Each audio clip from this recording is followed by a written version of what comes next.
good. We are live right now. So, one more opportunity to have a conversation, a great conversation with someone linked to soccer. Today, I have the opportunity to talk to a guy from Brazil with experience in Portugal and United States of America, former professional player. And I'm very happy. I really would like to thank you, Coach Vini, for the opportunity to have you here, to have you on. And I would like to ask you, please, just for the beginning, if you can tell a little bit about yourself, about your years before become a pro, transition to pro as a pro. So can you please just introduce yourself, and thank you again for accepting the invitation, man. No, I'm the one to say thank you to you. That's my pleasure to be here with you. I'm happy actually. That's the first time I'm doing like kind of like podcast in English, which is it's great. It's great because it's hard, not easy for us as a Brazilian, as that like speaking English and talk about soccer, the things we love. But yeah, let's jump on it. Um, I grew up in actually I was born in Rio de Janeiro, like a Tijuca, and then I moved to Saquarema, right? And then right there I was playing at the street. I was playing with my friends, some like a school soccer schools, like a small town and all those things. And then a guy saw something on me and say, "Oh, let's do a tryout." And then that was when I started play soccer. And then I was in Rio Bonito. I don't know if you know the city, Motorista. That was the first time, like the I say the trigger on me to start to think about, okay, that's what I want to do in my life, be a professional. And then I was getting a bus at Saquarema to Rio Bonito every single day to training. I was 10 years old at this time. I was meeting. I never played futsal, and being honest, I felt when I was young, like if I did futsal, it would be much better to me, quality and everything. I miss it. I miss a little bit. I mean, I did futsal in my school, but not even like a tournament competition, nothing. And then after that, that was my first real tournament, like a carioca in Mirim.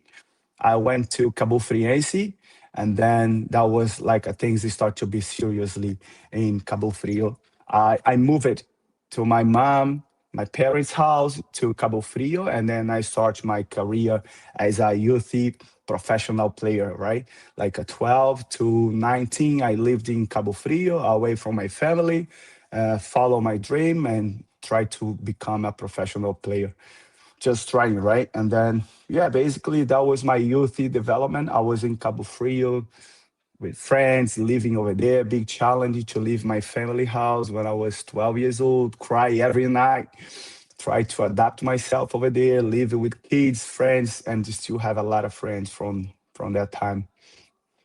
Yeah, basically, yeah, that was my career as a youth development. And then after that, I become a professional and all those things. Yeah. Okay, cool. Yeah, thank you for your words. You know, nowadays it's very usual people talk about youth development, academies, and some studies say, some articles say that maybe 1%, 2%, 3% of the kids will reach the pro level. It's very difficult, and you got it.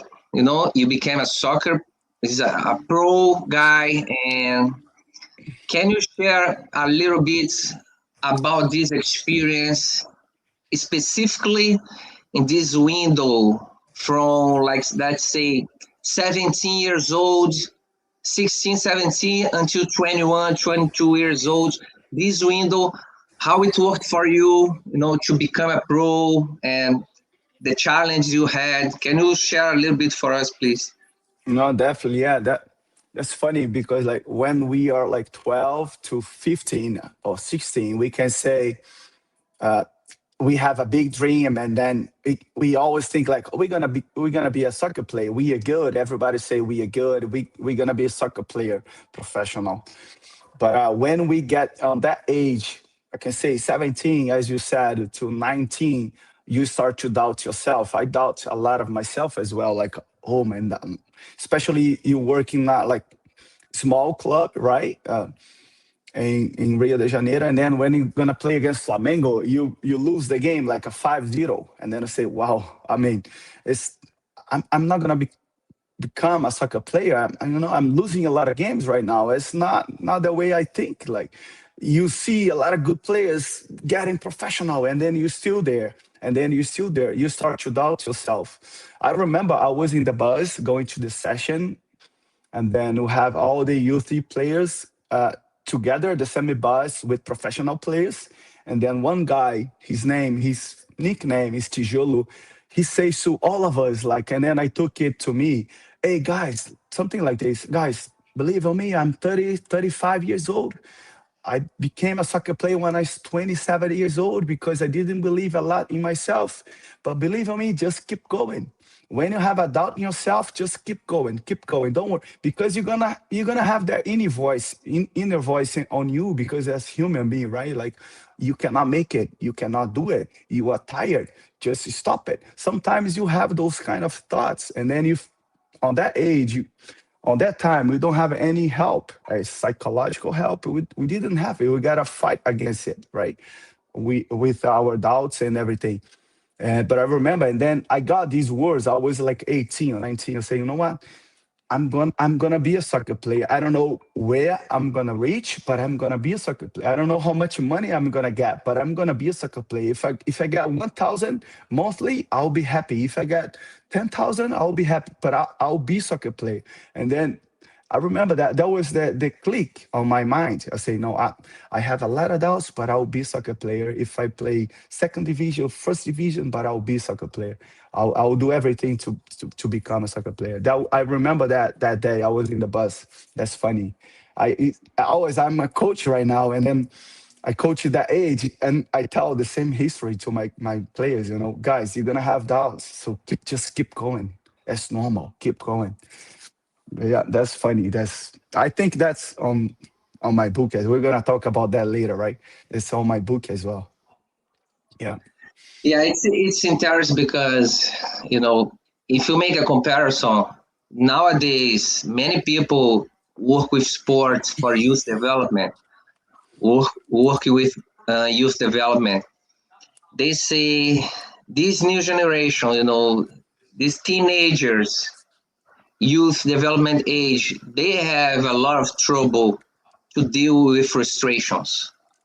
And can you compare your time, your years in terms of dealing with frustrations, and based on your experience today, what you see teenagers dealing with frustrations, even Brazil, Portugal, or United States, places you have experience. Can you or do you see anything like you make like a self-reflection, like in my days would be different? So in terms of dealing with frustrations, how do you see your days when you were 18, 19, 20, and today, kids that you coach? What do you see in terms of dealing with frustration? Mm, I mean, on my time, I can say we didn't dealing with frustration because we didn't have basically anybody to help us. Like, if you have any frustration, you gotta learn how to by ourselves. We're not gonna talk to our friends. There's hardly you're gonna talk to parents as well. Say, "Oh, I'm not feeling good. I lost, or I'm not feeling good because somebody said something to me." You gotta fight for it. You gotta keep fighting. You're gonna feel maybe 1 or 2 days bad, and then okay, I need to keep going. Okay, we I, we didn't have any kind of help about that, and then that makes us a little bit tough, I can say.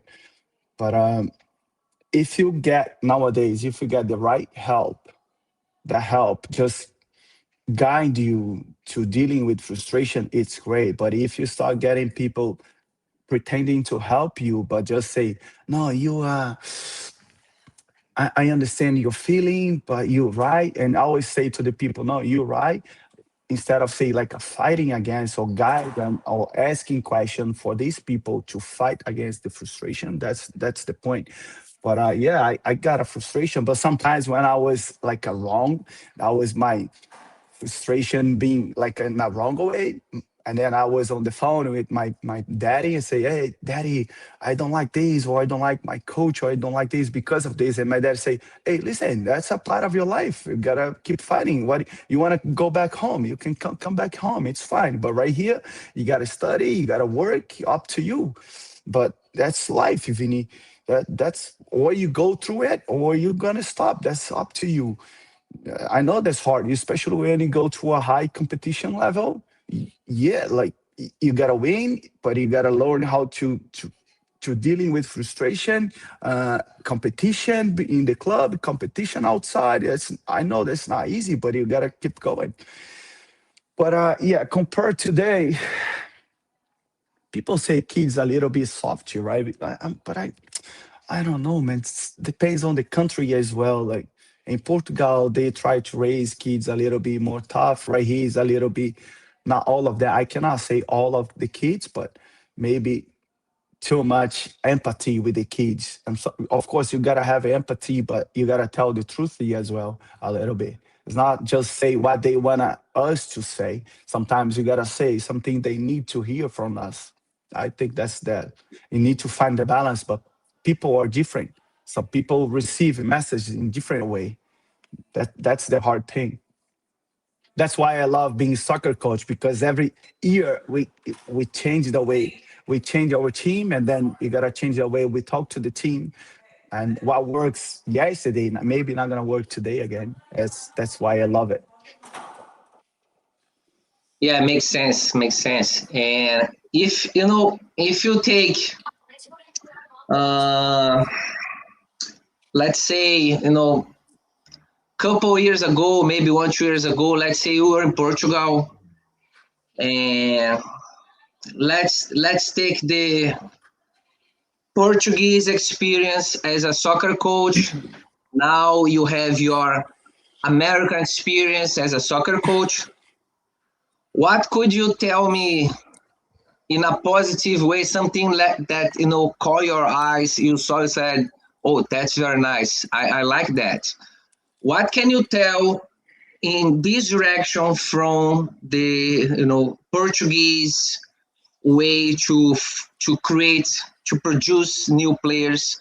You have experience with youth development in Portugal, and what can you tell us about the Portuguese way, with the youth development that you saw in a very positive way, that you try to mimic or to try to copy, or kind of adjustment for United States now?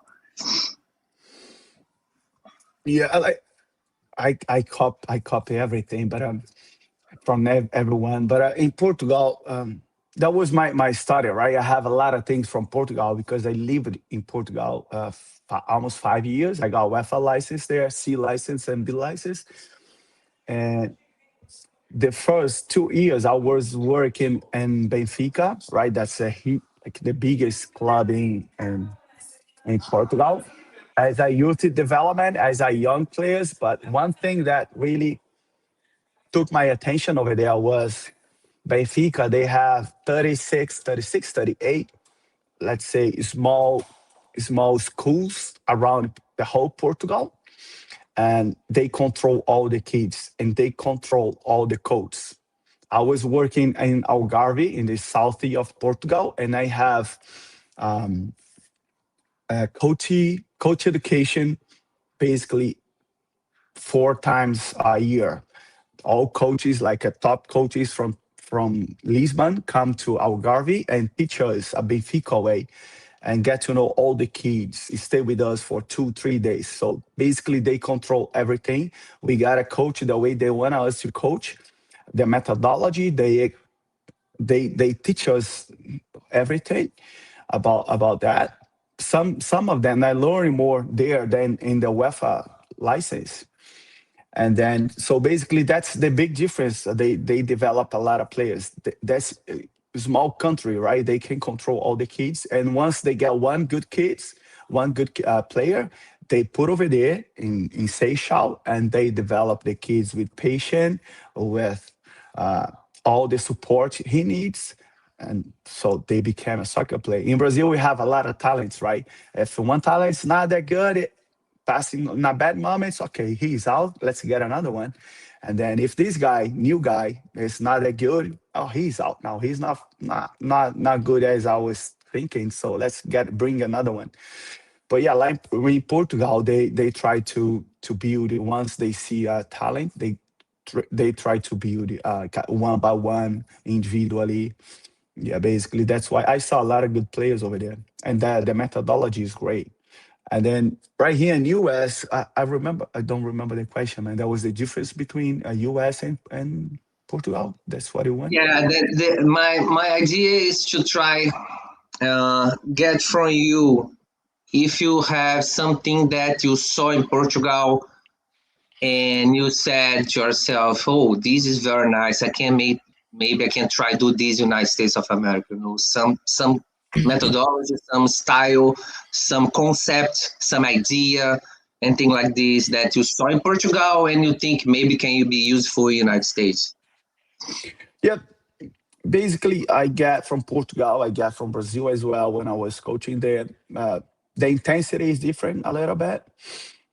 Um, but in Portugal, that really like take my attention was the, let's say, the macro cycle, like the organization, the whole year. They really go into details. That's one thing in Brazil. We started, I think we like not started, we already doing really good right now. We are give more attention to details in all aspect. In Portugal, they are really go into it. And then I take to me in everywhere that I go right now. But yeah, the methodology I was working in Portimonense as well. I learned a lot with the coach Nascimento over there, the intensity in the session, the organization, where the balls are gonna be, where the coaches will be, where the assistant coach is gonna be over there helping, putting the balls back in the session, in the exercises. All those small details make a big difference in the end of the year. Those things that I took with me, I'm gonna with me everywhere. And right here in US, right now I see a lot of coaches with a lot of ideas from everywhere, but they don't have a US way to coach. I just see a lot of coaches from everywhere, but I don't see US way to coach. In Portugal, you can see all the coaches, not all coaches, but you can see one concept. They follow one direction, one north. Right here, no. I sometimes I see from England different way of coaching, from South American different way of coaching.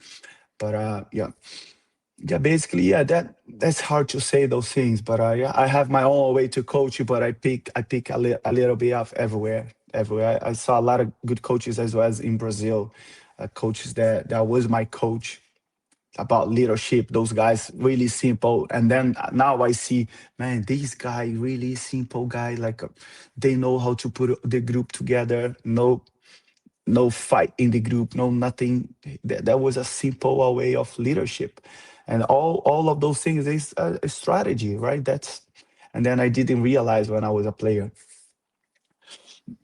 Yeah, it makes sense, and you know I believe that I share the same opinion that I think United States should have an identity and like a concept.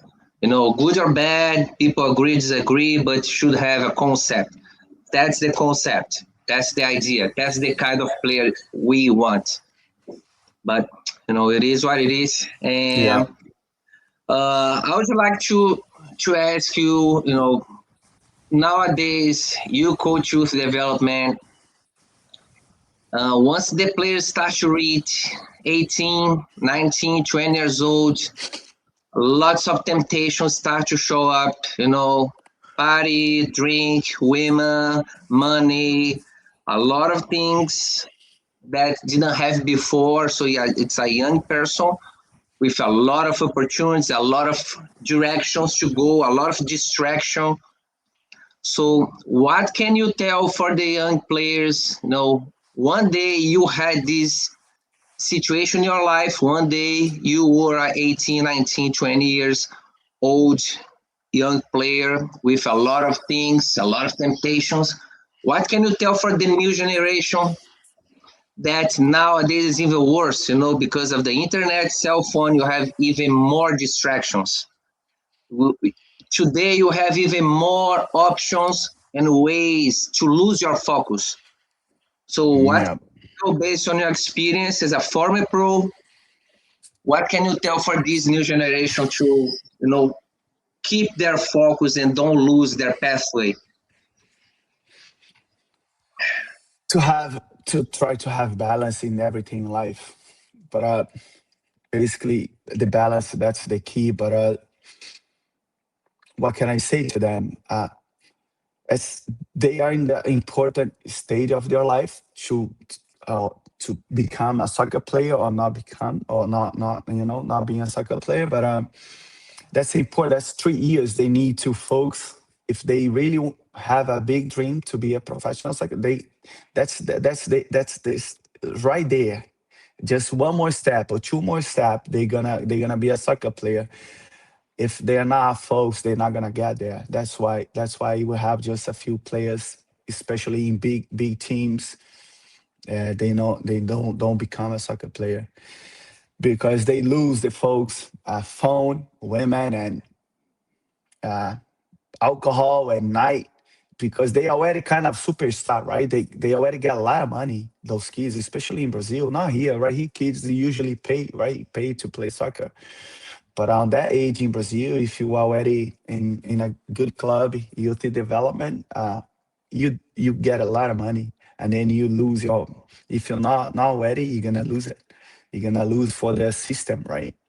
And then one or two players really realize that early, they're gonna get there. They're gonna get there because they have talent, right? But talent's not enough anymore. That's not all what they're looking for, especially to reach a high level, especially to reach a high level. Yeah, I got So you. Yeah. try to be balanced. I think that's my idea. Be balanced. You can use your phone. That's inevitable, right? That's it, all kids. You can go enjoy it with your friends as well, but balance it. Go in the right moment. Do not go 3 days before the game, 2 days before the game. Like alcohol, don't take it. Get water. Get Night. Go easy as well, but balance, man, and lock in and focus.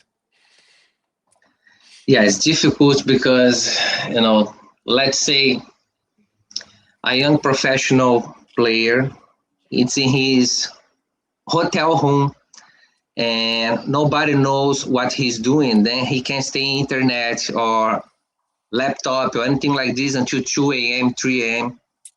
But the Yeah. next day you have a practice or have a game, you know what I mean? And it's really a challenge. I believe in a professional club to keep these, especially young players, to keep them, in the right track, the right direction. And because we know what happened when you lose one night, Yeah. and I, you I need your body. I, Yeah, I was in Portugal. Sorry to cut you. I yeah, was yeah, in Portugal, and then, Sporting Club. That's a big sport over there, a big sport, big club. And then I remember I was there, and then one guy, a youth development. He was like a midfielder, 17 years old. They kick him out of the Sporting. Like a hotel, right? They were living there just because he had a cookie in his room, because you're not allowed to get sugar over there in their concentration, right? And then they don't care. They just, if you don't follow the rule, you cannot get sugar. You out. And then they found some cookies in his backpack inside the room. Okay, you can get ready. You're not gonna be part of this club anymore. And then that shows how professional they are. Or you follow the rule. You are in a big club, you gotta follow those rules. Or you follow or you out. Because once they let this guy go do this, everyone gonna do it, and they gonna think they are bigger than the club. That's happening a lot in Brazil. Some kids, thinks they are already that big than the club, they're gonna make it, and then when you get professional, it's not easy like that at all. Yeah, it's sad, but happens a lot. Many players they have a hard time to deal with discipline. You know what I mean? And depending on how they were raised, they don't accept discipline, and then they pay the price when they become adults. It's unfortunately that's a Yeah. fact. So, all right, coach. I want to go for your retirement years. Uh, Many people in sports, not only soccer, they don't know how to leave the show. You know what I mean? They don't know how to. The one day say, you know what, I'm done. It's done for me. And I would like to ask you, how was your experience? You know, to go for retirement? Did you plan like 2, 3, 4 years before, or was like all of a Sunday?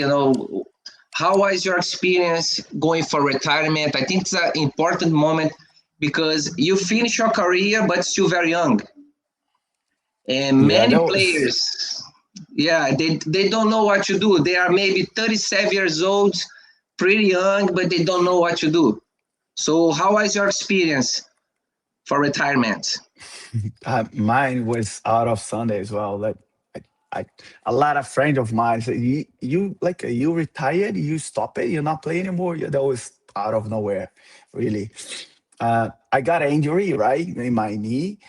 I was I was in my when I reached my highest level. I was playing Brasileirão, like a B, right? How do I say that? A B Brasileirão, and then Um, Brazilian's second national, second division, anything like this. exactly. Yeah, Yeah. I was playing at Icasa, a lot of games, starting games, and then I went back to Resende. That was the club that I used to have a contract, and then I got an injury in my knee, my LCA, and then I was recovering my LCA, and then my patella kind of break in the middle of my recuperation. And then another one, another silver G, and then I need to put a steel on my knee, and then I need to open again to take this out after 90 days. And then yeah, that was a really bad knee stuff. And then I wasn't that talent guy. I was really strong guy, a lot physical guy, right? I was number six. I was I used to say running behind the talent guys, trying to stop them. And then I started to get a lot of when I came back. That was after 2 years and a half without playing. I got a lot of injury in my muscle and everything. And then I said, you know what, I'm done. I was playing against second division in Carioca in Rio de Janeiro, so really low level, getting low money as well. I say I'm not gonna go through everything again. Like I getting in how do I say that? Getting people in to play and to training because I have a lot of pain. Say I'm not gonna go through again, not at all.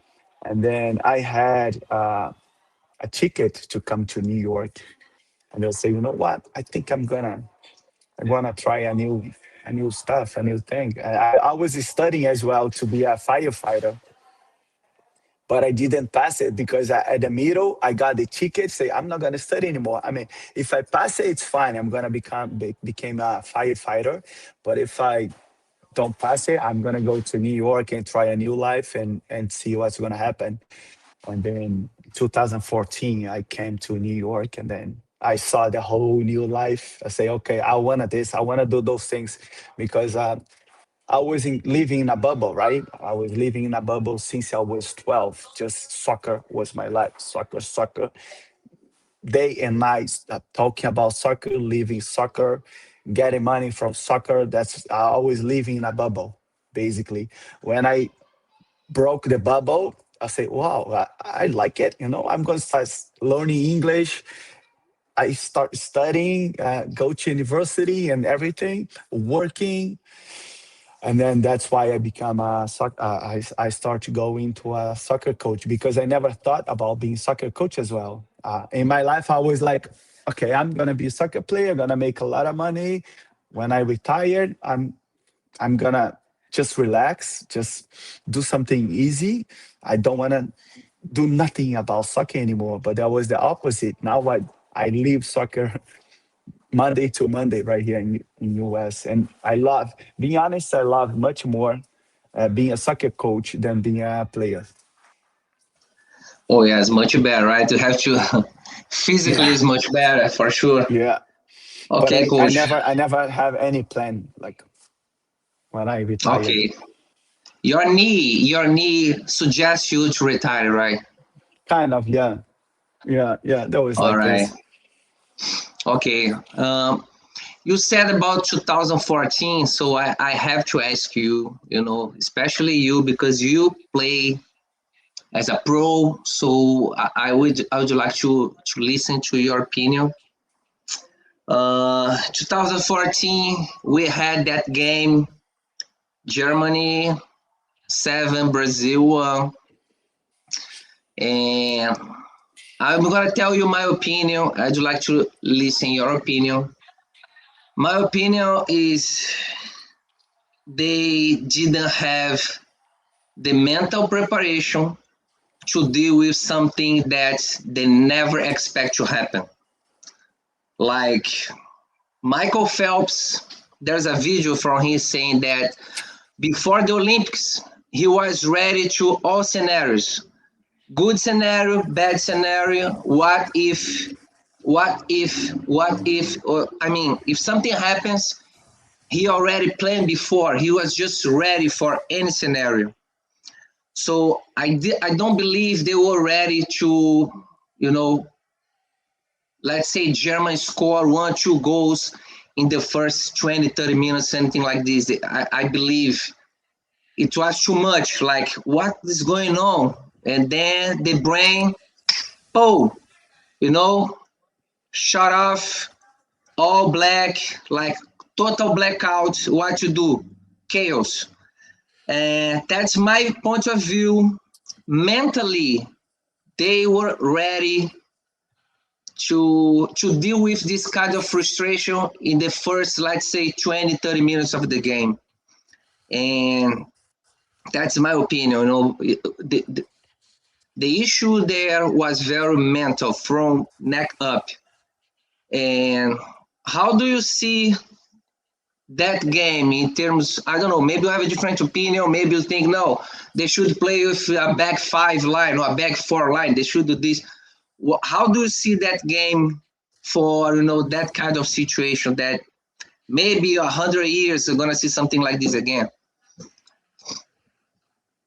Yeah, as you said, like that's in common. Like we're not gonna see that again. I think 7-1. I was here. I was here. That was exactly the time when I moved to US. The first time I left to Brazil. I left to Brazil.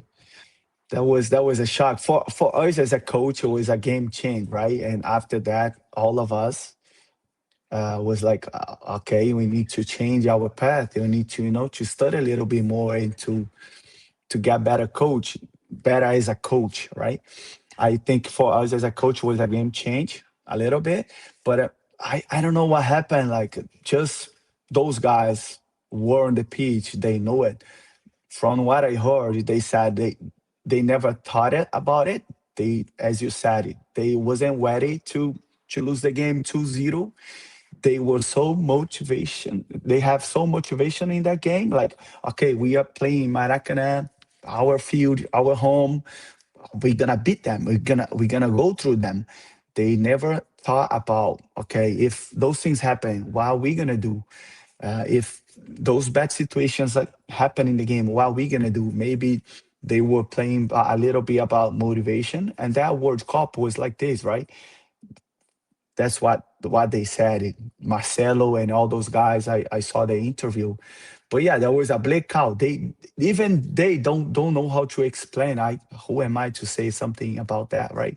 Like, but they say like that was a blackout. Like there was like a 10, 20 minutes blackout. They score one goal, and after that another goal, and after that, and no, that's a dream. That's some a bad dream or something. That was a blackout. That was a game change. I think that was a game change for a Brazilian, not only coachy but soccer play as well.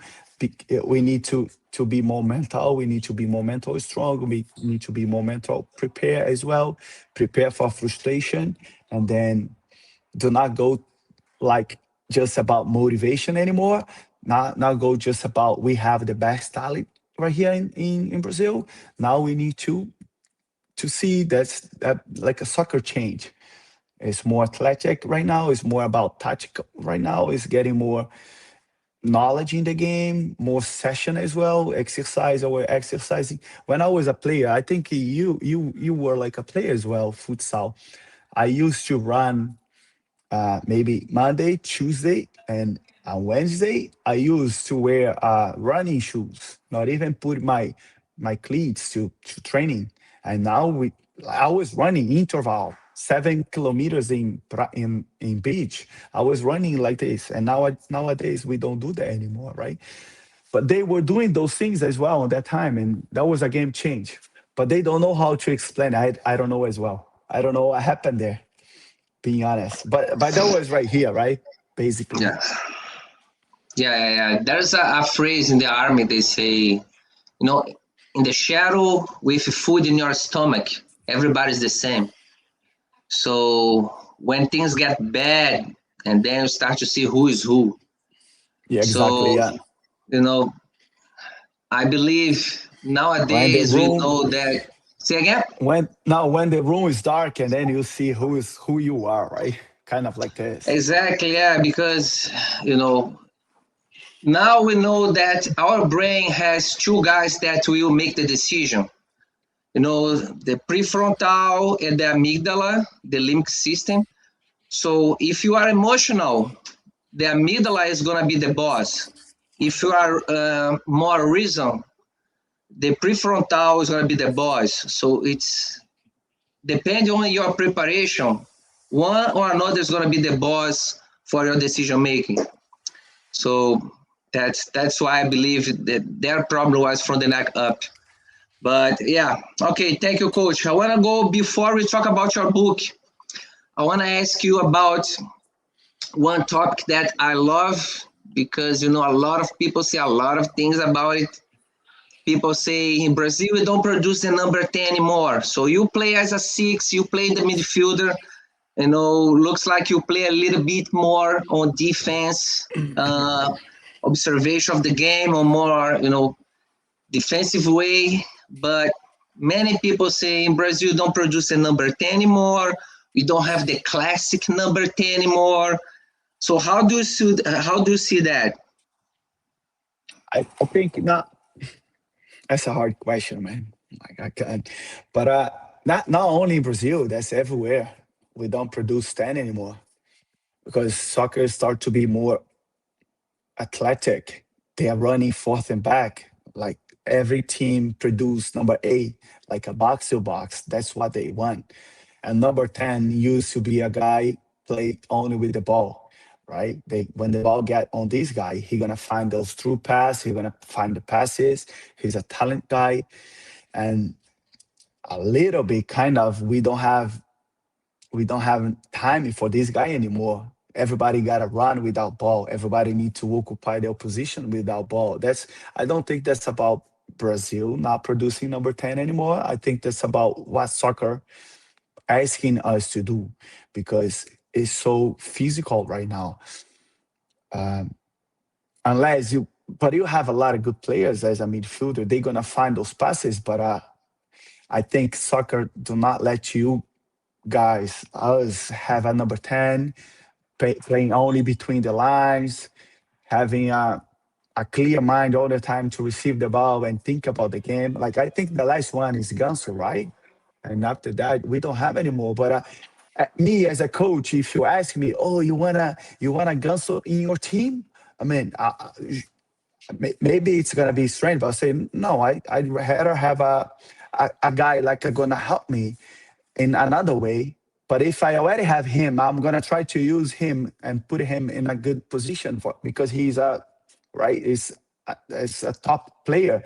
But if you ask me, you want to hire him on your team, you want to contract him, I'll say no. Let's spend the same money on another player because soccer don't let me do this anymore. I don't know if you get me. And a youth development is the same. Like soccer is too quickly. We're not gonna have kind of those kind of players anymore. We can have a lot of number eight. We're gonna have wingers. Maybe wingers have more time and space to play than number 10 right now, especially right there in the central channel. They don't have time to think. They don't have time. That's too quickly. That's why a lot of wingers or a lot of midfielders sometimes go to the left or right channel to receive the ball with a little bit more space and time to play and to think and to find those passes. But number 10, I don't think that's Brazil. It's everywhere, and we don't have those kind of play anymore. Once you have it, kind of number 10 is not really number 10. He's a guy who's gonna attack the space, right or left. He's gonna be maybe sometimes as a false nine, right? But number 10, soccer do not let us to get those guys anymore. But maybe gonna appear one or another, but it's not. I don't think we're gonna see a lot of number 10. All right. Yeah, I believe, uh, you know, if you go for a symposium, meeting, soccer coaching course, everybody talking about youth development, say, no, the target is youth development. Our focus is youth development.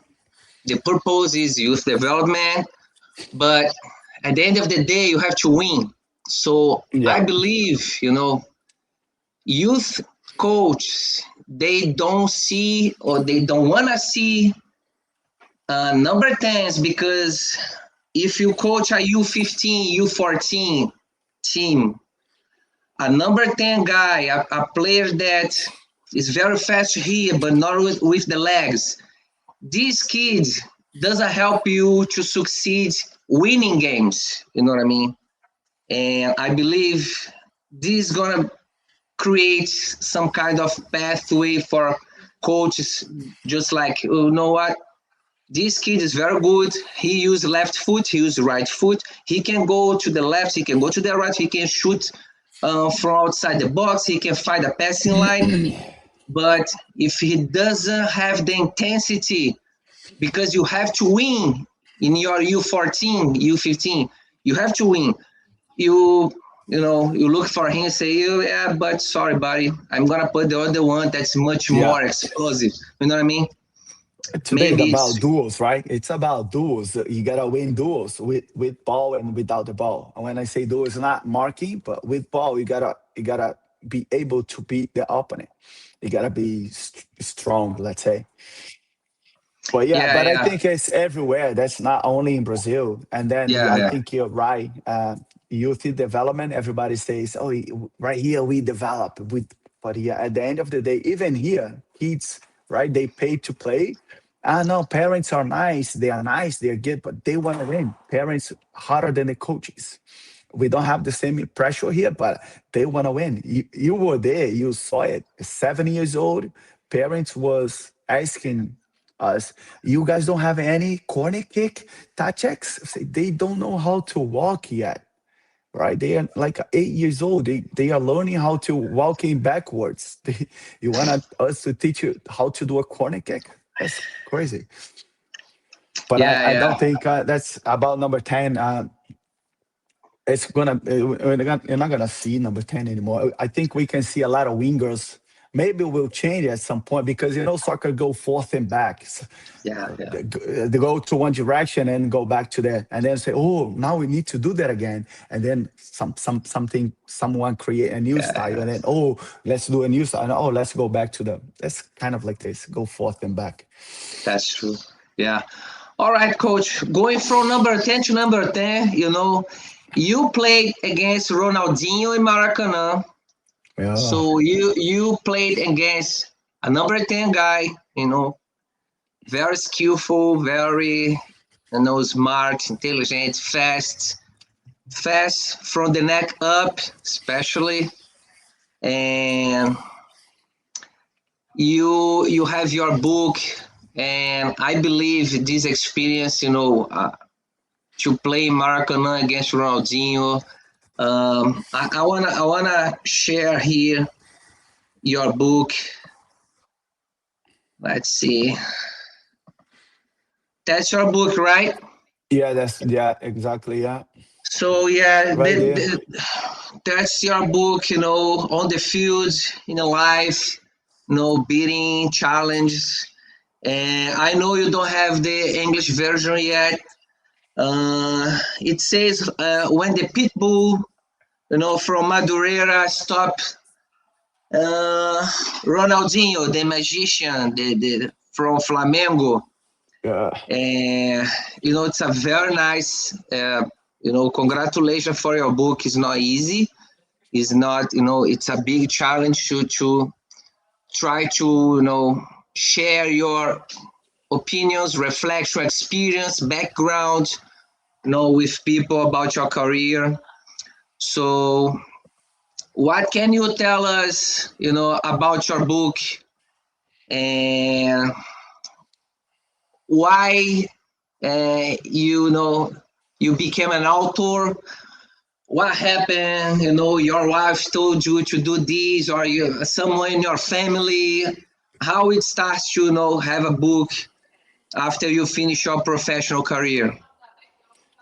that's funny because I always, when I was a kid, school, I always want to write a book. I was like, oh, one day I'm gonna write a book, and then and then I was playing around, playing a journal, like a news, playing with the kids, writing news and the week, what happened the week in school.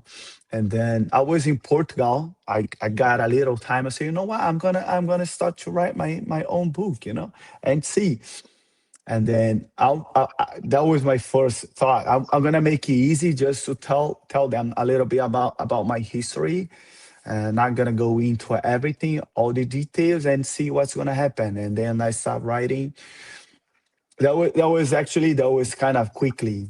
Like that was like a 3 months because I already have a lot of ideas, and then I need to make it, let's say, reduce a little bit the books because I wrote a lot of stuff on it. So, let's make it simple, just 150 page, no more than that, because I want to try first and see how it's gonna work. And then when I finished, I found a guy who could help me, and he said, Vini, you know what? You can do the first edition, and then you can do the second one. I said, no, that's great. That's my idea. I want to write a book about my history, and then my history is still going on.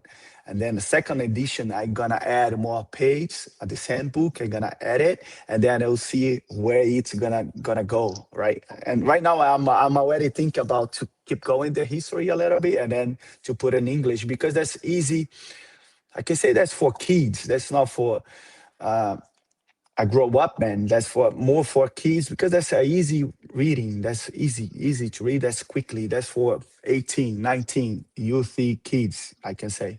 But I really need to do it in English. But basically, was the idea like as I'm following my dream right now, right, to become a top coach, I kind of wanna, instead of using Instagram and all those things, I'm not a fan of social media. I have this book, and then I'll see the next one. Hopefully soon. That's my idea, and then kind of follow my dream and writing the book at the same time. Now wait to my career finish, and then now I'm gonna write something. No, I'm kind of a live book, kind of like this. That was the idea. That was the first one, and then I'm gonna go for that second one, sure, and pretty soon. All And right. Yeah, yeah, I used yeah. to say, yeah, I play against him actually just one time, and then I used to just to play around, right? He's unbelievable, and I can say he kind of changed my life as a even soccer player. Because right now I can say to other people, okay, I was a soccer player 7 years, yeah, but when people see this photo, me and Ronaldinho, that's make me a soccer player. If I say and then I have some videos, okay, yeah, good, yeah, you were pro in Brazil, good. When they see my photo with Ronaldinho, whoa, wow, you play against Ronaldinho, that's a game change. If I if I don't have this photo against Ronaldinho, nobody gonna, okay, you were pro. But Ronaldinho changed my even my life a little bit on that. And then I used to say, I'm the only one who stopped Ronaldinho. I'm the only one, never nobody. I just lucky I just played against him once. That was in Flamengo, yeah. But thanks God, I played really good against him, against Bruxo, yeah. It was a Yeah, great experience. I used to yeah, say, people, sorry, people ask me like, yeah. how was, like, he was smelling so good, man. The smelling of his head and everything was so good, man. I cannot complain this guy. I used to say that. But yeah, actually he was smelling good, man. He was good. That was funny, man.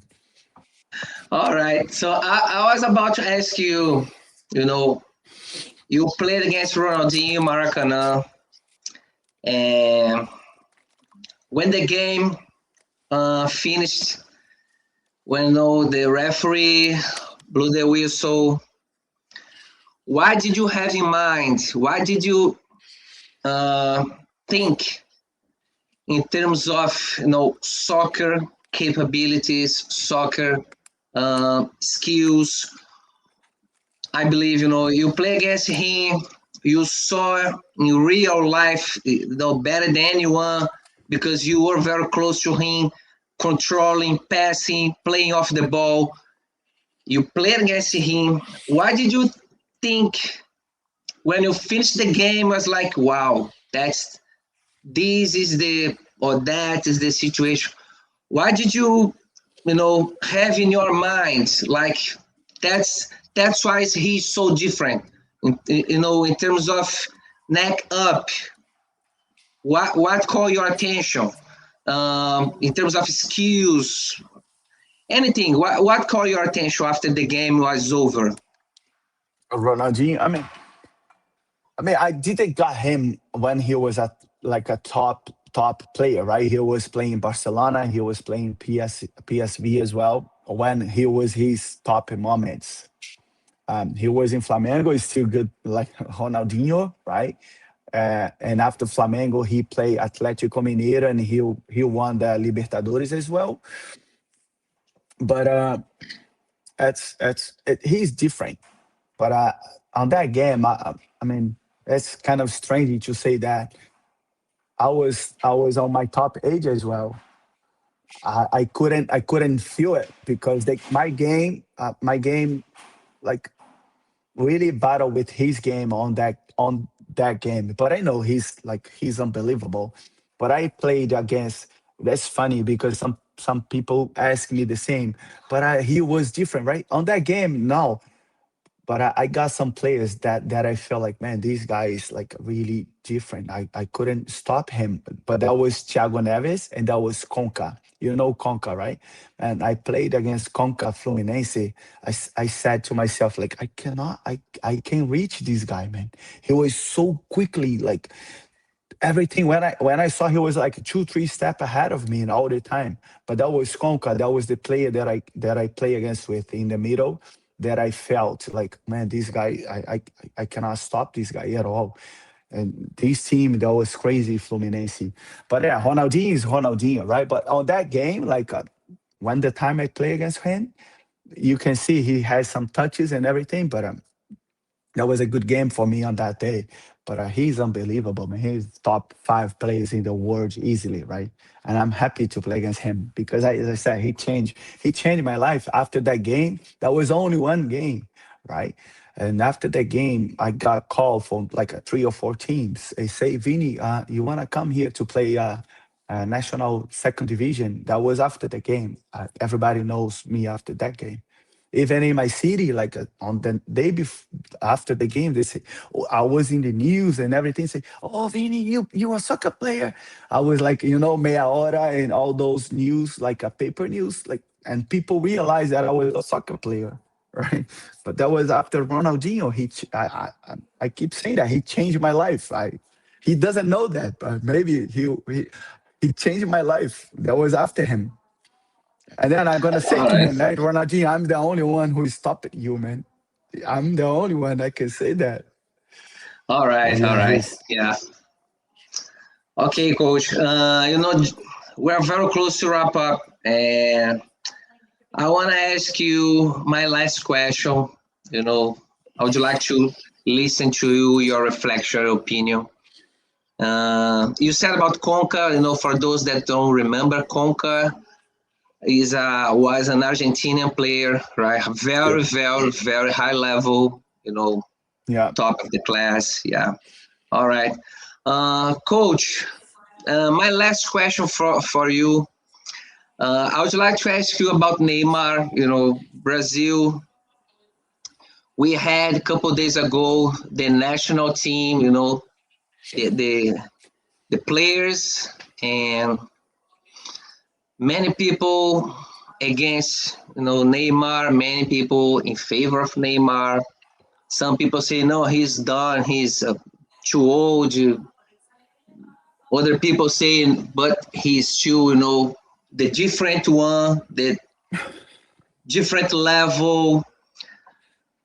So my opinion, I'm gonna give you my opinion, and I would like to listen to you.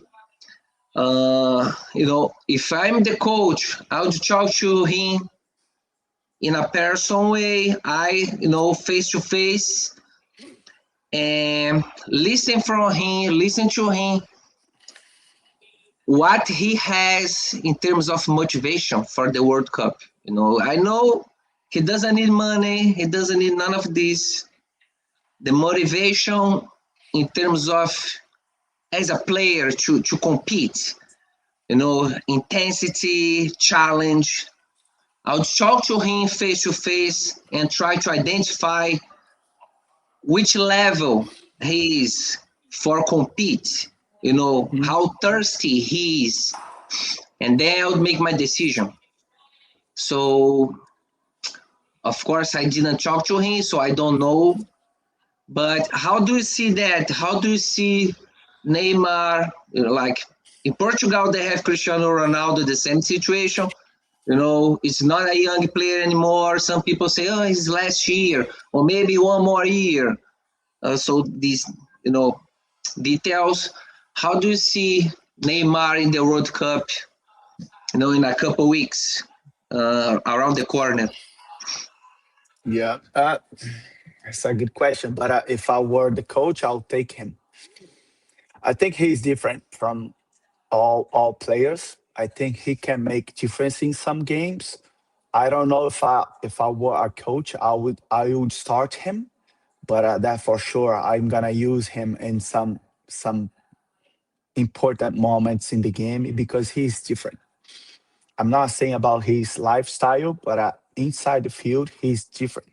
And then we needed those things. And then goal, right? Go score goals. Not gonna go in for no reason.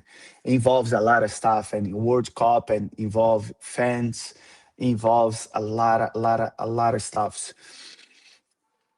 But coaching, we have the best coach in the world, right? He knows how to handle stuff. He did great the way he handled Neymar as well. Neymar stuff, he didn't know what's gonna happen. I think that was the first time he was there watching the TV and he didn't know if he gonna go to the World Cup or not because he was silent, the coach, right? He never said anything like, "I'm not gonna take him. He needs to deserve it to go there."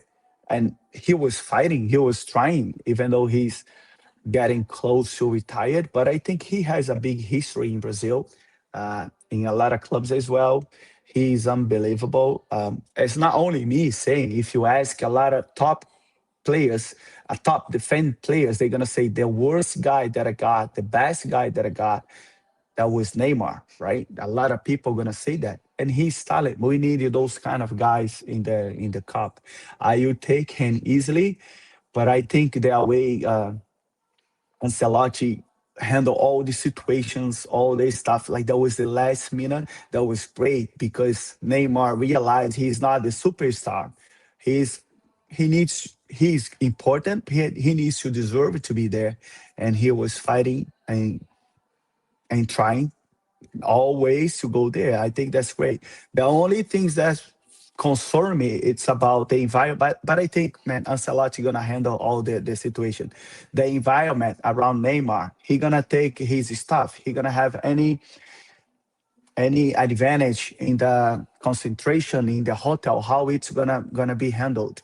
But as I said, Ancelotti already figure out how to do it because he's kind of special, right? He gonna take his physiotherapy with him. He gonna take how it's gonna be right there. He gonna disturb the environment in the World Cup. But he knows all those things. He knows how to handle. But if I were the coach, I would take him. I think he's different.